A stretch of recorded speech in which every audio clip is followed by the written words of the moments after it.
Hi there, Diane Michael, author of After Mom and Universe Nudge. And today I'd like to take you into one of the dig deepers in After Mom, in Insight 2. For those of you that aren't familiar with the book, I have 11 insights, and each of the insights is basically a chapter. And I chose 11 because I wanted it to be short. It's a really easy read, but also 11 is my number with my mother.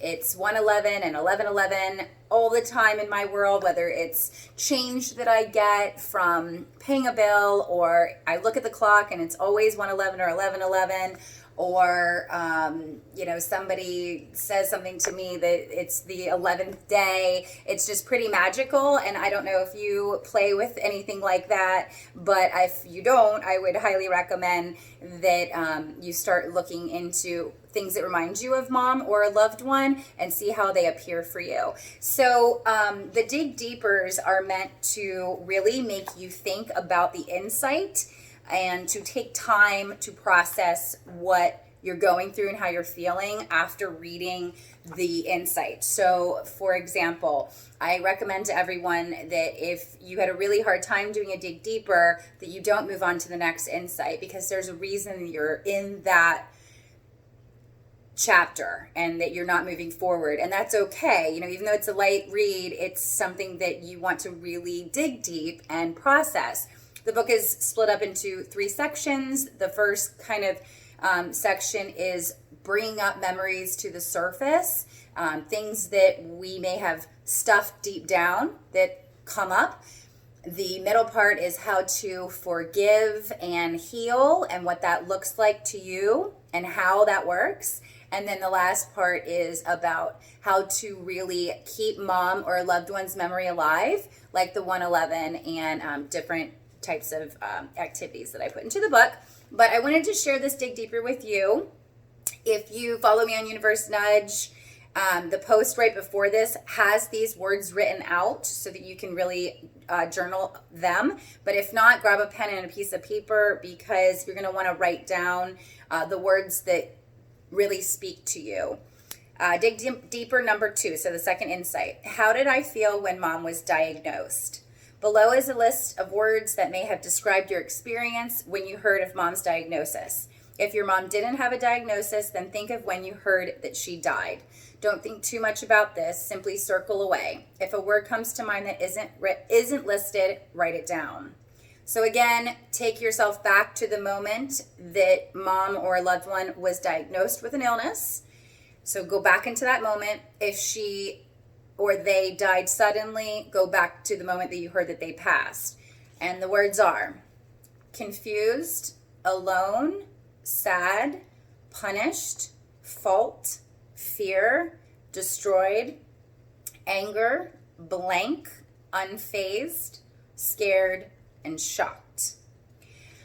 And then to dig even deeper, the question that needs reflection is, how have these words shown up in your life?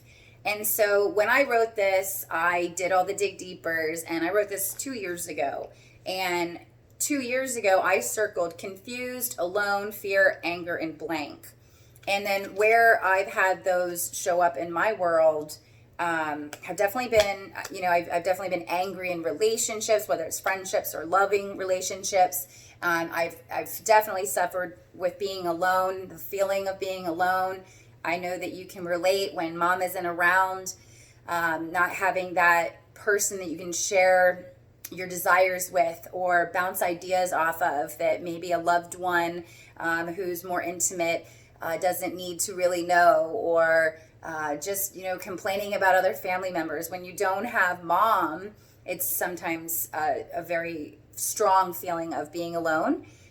What was so interesting to me is I wrote this post last night, and I did the dig deeper again, and I didn't feel all those verbs anymore, or those adjectives rather. Sorry, adjectives. I only felt blank.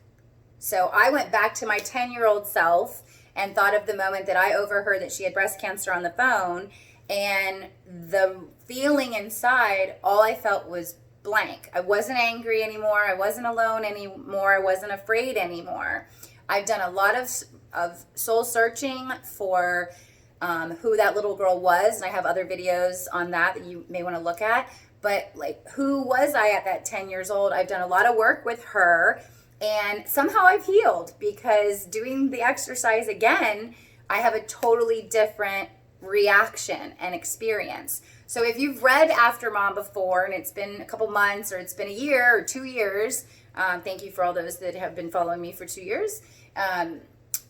Go back and see what comes up this time. Let's see if there was any type of healing, because as we know, things do change, and they change. I almost said they get better, but they change. I can't speak being better for everybody, but for me, it was definitely a pleasant surprise to just know of the blank. But now I have to figure out, where does blankness show up in my present day, and how do I accept that, adjust that if I need to, and then, find true peace in that moment.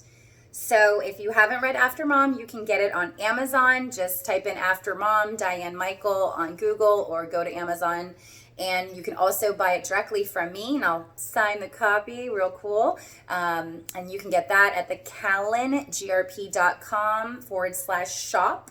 And it's spelled out Callen, CallanGRP.com/shop. As always, thanks for listening. Lots of love to you.